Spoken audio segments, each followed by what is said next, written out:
అండి welcome to Monika vlogs. చూస్తుంటేనే మీకు అర్థమైపోయినట్టుంది. ఎస్, ఈరోజు మనం సింపుల్గా అయిపోయే గోరుచిక్కుడుకాయ కర్రీ చేస్తున్నానండి. సో బ్యాచిలర్స్ కూడా చేసుకోవచ్చు, అప్పుడప్పుడు హాస్టల్లో ఉండి తినబుద్ధి కావట్లేదని వంట ప్రయోగాలు చేసే వాళ్ళు కూడా చేసుకోవచ్చు. సో ఇక్కడైతే నేను ఒక 1/2 kg గోరుచిక్కుడుకాయల్ని చిన్న చిన్నగా ఇలా కట్ చేసుకున్నాను. వీటిని మనం ముందే ఉడకబెట్టుకుందాము. అందుకోసమని నేను నీళ్లు ఇలా బాయిల్ చేస్తున్నాను. ఇది కొంచెం ఒకసారి రోలింగ్ బాయిల్ అయ్యాక మనం గోరుచిక్కుడుకాయలు వేద్దాము. అలాగే ఈ కర్రీ కోసం ముందుగానే నేను ఆల్రెడీ ఇవన్నీ కట్ చేసి పెట్టుకున్నా. ఒక పెద్ద ఉల్లిగడ్డ, ఒక 2-3 పచ్చిమిర్చి, నేను ఎందుకంటే కాస్త ఎర్రకారం వేస్తాను. అలాగే ఒక 2-3 ఎండుమిర్చి, కాస్త కరివేపాకు, కొంచెం కొత్తిమీర. ఓకే, సో ఇది కాస్త రోలింగ్ బాయిల్ అయ్యాక మనం గోరుచిక్కుడుకాయల్ని ఉడకబెట్టేసుకుందాము.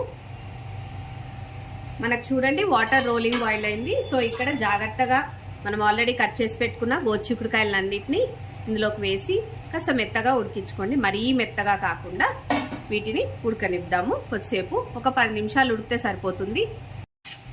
ఇక్కడ చూడండి ఒక 8 నుంచి 10 నిమిషాలు అయిపోయాక గోరుచిక్కుడుకాయ ఇలా తుంచితే తునగాలి.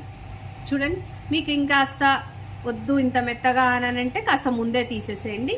ఇప్పుడు ఇది బంద్ చేసేసి గోరుచిక్కుడుకాయని డ్రైన్ చేసేసుకొని పక్కకు పెట్టుకోవాలి. వడగట్టి పక్కకు పెట్టేసుకుందాం. కడాయి తీసుకొని ఒక 2 టేబుల్ స్పూన్లు ఆయిల్ పెట్టుకోవాలి. ఆయిల్ కాస్త వేడయ్యాక ఇందులోకి మనం పోపు దినుసులు యాడ్ చేసేద్దాము.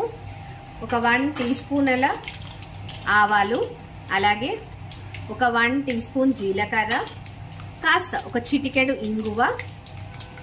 ఇవన్నీ కాస్త చిటపట్లాడుతున్నాయి అన్నప్పుడు ఇందులోకి మనం ముందుగా కట్ చేసి పెట్టుకున్న ఉల్లిగడ్డలు 1 నిమిషం అలా కలిపేసేయండి. ఇలా కలిపేసి ఆల్రెడీ పెట్టుకున్నాం కదా ఎండుమిర్చి, పచ్చిమిర్చి, అలాగే కరివేపాకు, కొంచెం కొత్తిమీర పోపులో వేస్తే కూడా చాలా బాగుంటుంది. సో ఇవంతా కాస్త ఉల్లిగడ్డలు కలర్ చేంజ్ అయ్యేంత వరకు ఫ్రై చేయాలి. ఒక 2 నిమిషాలు అలా ఫ్రై అవుతుంది. సో ఇవి ఫ్రై అవ్వనివ్వండి ఒక 2 నిమిషాలు. ఉల్లిగడ్డ చూడండి ఇప్పుడు కాస్త ఫ్రై అయ్యాయి. ఇప్పుడు ఇందులోకి ఒక 1 టీ స్పూన్ అల్లం వెల్లుల్లి పేస్ట్ వేసి పచ్చివాసన పోయేదాకా ఫ్రై చేసేసేయండి. ఇప్పుడు ఇందులోకి ఒక 1/2 టీ స్పూన్ పసుపు వేసి ఒకసారి కలిపేసేయండి.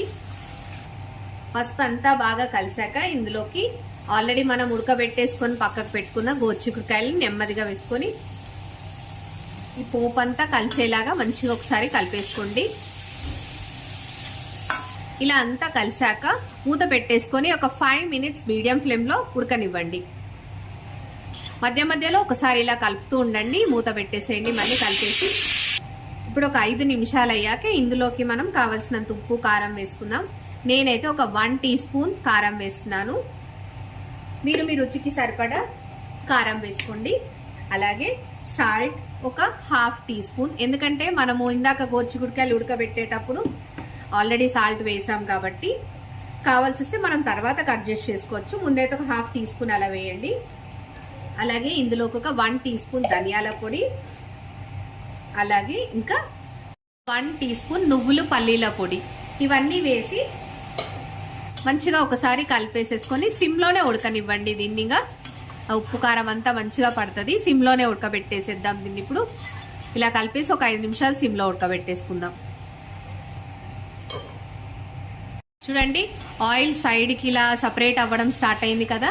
ఒకసారి మీరు ఉప్పు కారం అలా చెక్ చేసుకోండి. ఏమన్నా పడుతుంది అనుకుంటే ఈ స్టేజ్లో ఉన్నప్పుడు అడ్జస్ట్ చేయొచ్చు. లేదు అంటే కొత్తిమీర వేసేసి గార్నిష్ చేసేసుకొని స్టవ్ ఆఫ్ చేసుకోవడమే. అంతే, సింపుల్గా అయిపోతుంది కదా కర్రీ. అవునా కాదా? అంతే, కొత్తిమీరతోటి గార్నిష్ చేసేసుకోండి. ఒక్కసారి అలా కలిపేసేసి స్టవ్ ఆఫ్ చేసేసుకోవడమే. ఇది రైస్లోకి, రోటీలోకి, పుల్కాలోకి, దోశలోకి కూడా చాలా బాగుంటుంది. చాలా సింపుల్గా అయిపోయే రెసిపీ. ఓకేనా అండి? మరి నా వీడియో మీకు నచ్చిందనే అనుకుంటున్నాను. నచ్చితే మాత్రం తప్పకుండా లైక్ చేయండి, షేర్ చేయండి, సబ్స్క్రైబ్ చేయండి. మరి మళ్ళీ నెక్స్ట్ వీడియోలో మళ్ళీ కలుద్దాము. Until then thank you for watching. Have a nice day.